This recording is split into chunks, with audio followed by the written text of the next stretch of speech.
హర్షిత. మా నాన్నగారి పేరు తులసి వెంకటేష్. మా అమ్మ పేరు తులసి స్వప్నప్రియ.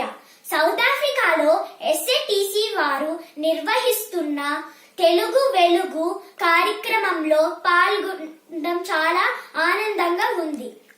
అతః ప్రథమోధ్యాయః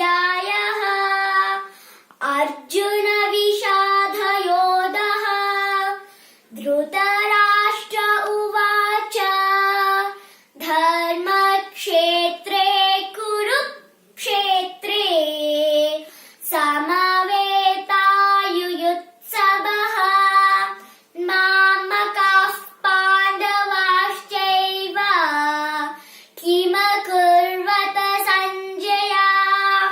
సంజయ ఉవాచ దృష్ట్వా తు పాండవానీకం వ్యూఢం దుర్యోధనస్తథా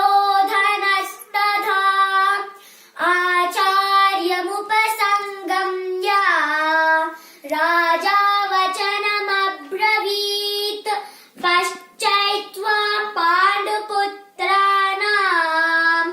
ఆచార్యమహతిం చ మూం వ్యూఢాం ద్రుపదపుత్రేణ తవ శిష్యేణ ధీమతాం అత్ర శూరా మహేశ్వాస భీమార్జున సమాయుధి యుయుధానో విరాటశ్చ ద్రుపదశ్చ మహా